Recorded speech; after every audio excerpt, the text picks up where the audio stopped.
Here we are, folks, taking the electric truck to the gynecologist. We've done this once before. I can't believe it's almost been 3 years. In December 5th, 2023, we took it to get a dyno tested. At that time, it was running on one motor and only a 9 kilowatt hour battery pack. And it pulled 122 horsepower at like 42 miles per hour. We couldn't measure torque because we don't have a tach signal on electric cars. I mean, we could simulate that, but back then, anyone who claimed torque numbers on an electric car dyno, if you pushed them hard enough, they would admit that it was estimated. I'm looking at you, AEM Electronics. So we're supposed to be fully charged to 395 volts on this pack. I don't have BMS. I'm not proud of that, but I don't push my pack to the limits for that reason. I don't fully deplete it, and I don't fully charge it. So we're going to kind of take it easy to get there so that we can reserve as much of the battery as we can. Oh, look at this clown. What the? That's called a California stop.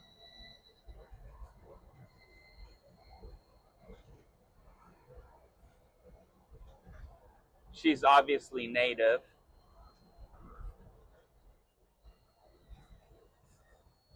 Yep, I'm so excited I forgot my sunglasses.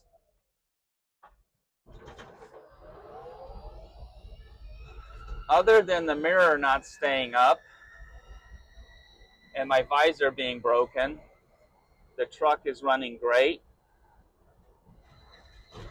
Knock on wood.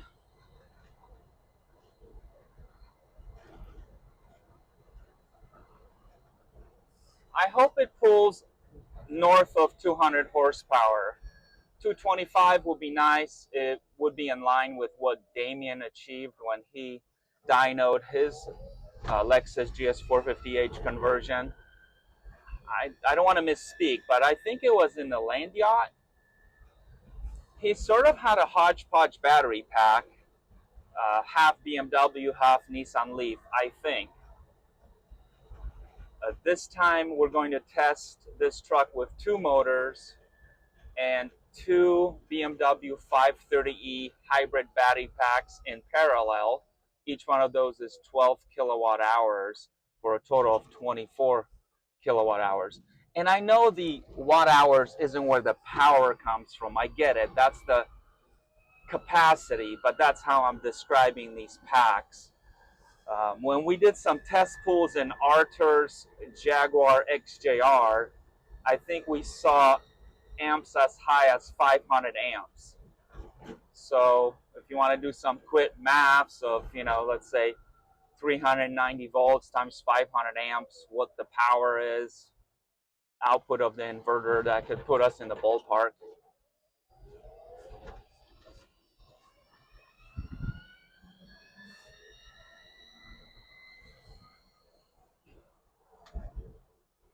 And fortunately for me, this dyno shop is like less than 5 miles from my house. So I need to take advantage of this while I can. Rick, the owner, is just an amazing guy. Super accommodating. The shop is spotless.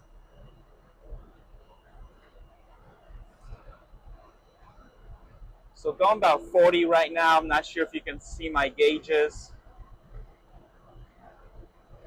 2,000 RPM, about just under 40 miles an hour. I really just want to limp it there. I brought a charge cord, my Chevy Volt charge cord. Unfortunately, it's only 120 volts, 15 amp.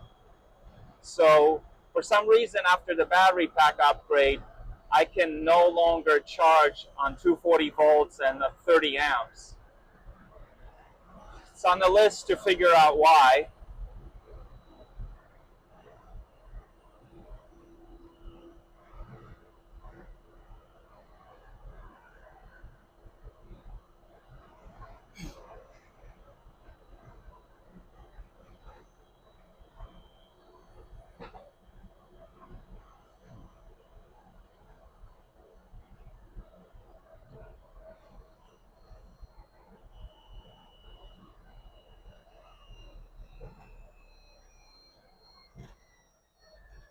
So here I'm just stopping literally with regen. I haven't tuned it or messed with it at all, I don't think. This truck is running the legacy VCU, so this doesn't have the zombie verter, the new circuit board. It has the predecessor. There will be a phase 3 of this project upgrade, another upgrade to this truck, maybe next year. I want to put at least 5,000 miles on it before messing with it, just enjoy it a little bit.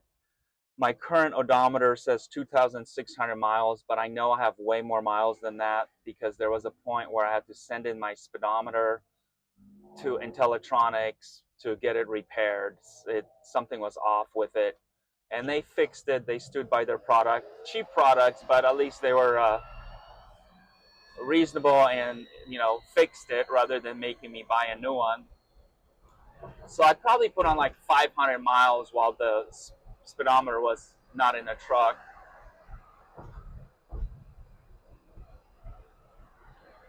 On the right, somewhere here would have been pick and pull. Mike coming up on it.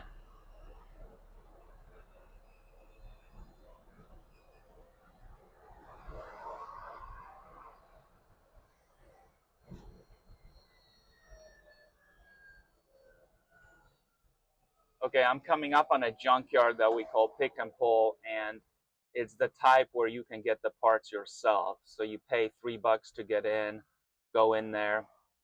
Guys, if you're thinking about it, if you're on the fence, don't be scared. Pay $3, get in there, pull some parts, look at stuff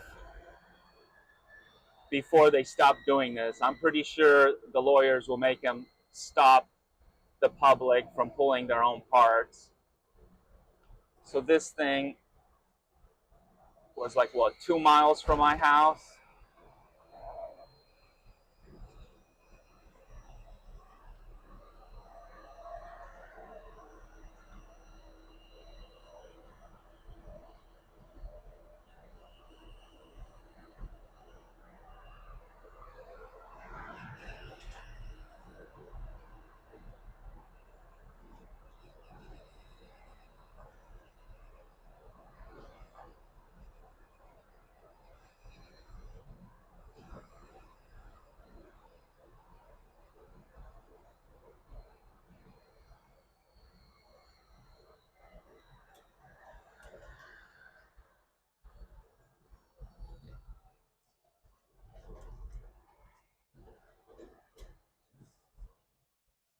All right, let's see if I remember.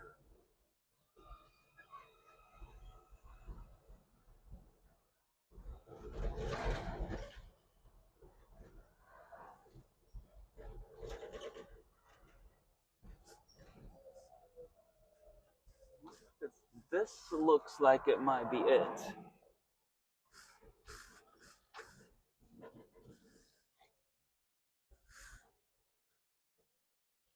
I see some badass cars here, so this is probably it.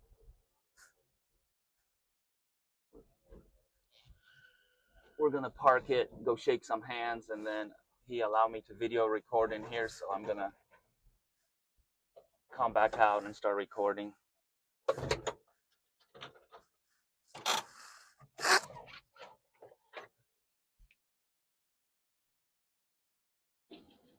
All right, guys, that's Rick, the owner. He's pulling the truck into the shop. Allowed us to record. Very exciting. Wait till you see the shop and the cars that are in it. So cool.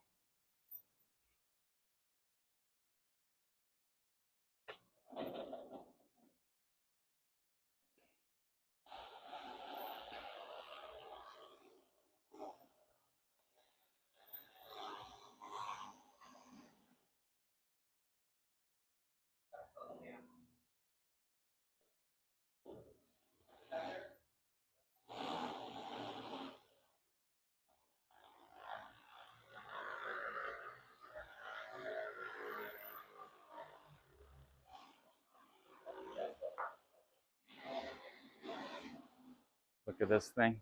I think there's a Z.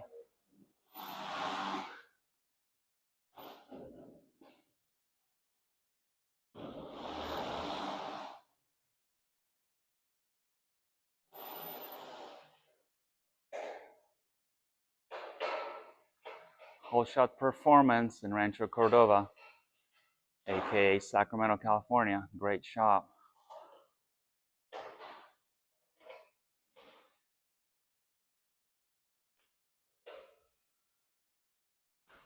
Yep, I'm that guy, guys, recording. I wonder how many fools you have doing that here.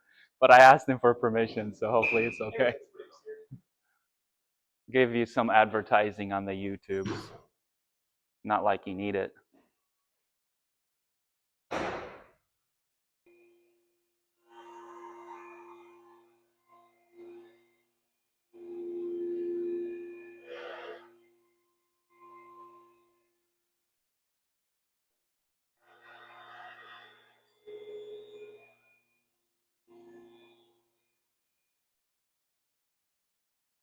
I think he always starts out with a safety inspection. And off we go.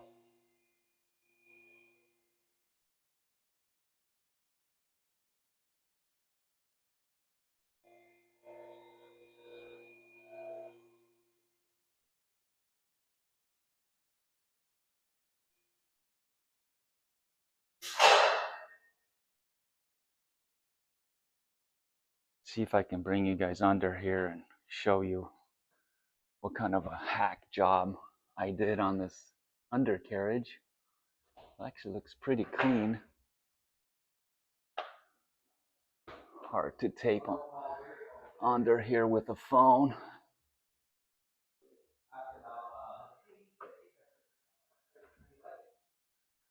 Two-piece drive shaft. I think I'm now running 411 gears. 12-inch bolt rear end. So here's our test pull.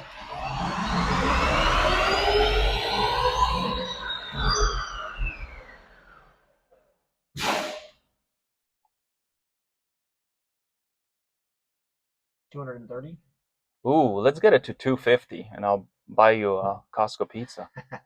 I can feel it falling off, so that's when I just stopped the test. That's exactly what these cars do. Okay. Yeah. So that was about 6,000 RPM. Yeah. Okay. Good. And you didn't you say you want to get something a third of it, or? Yeah. So.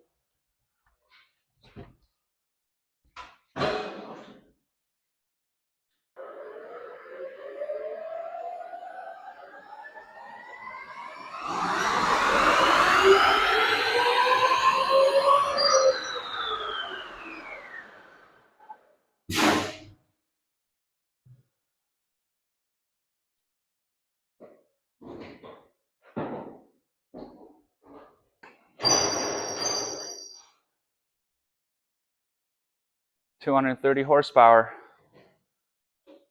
Not bad.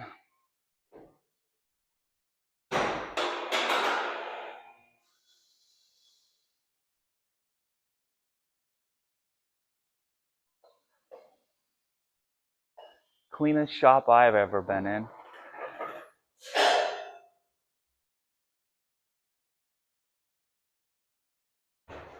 So Rick was happy he didn't have to run the exhaust fan in the shop or put on his ear protection. It's what I could call a pleasant dyno. There's no way I could drive this in or out here.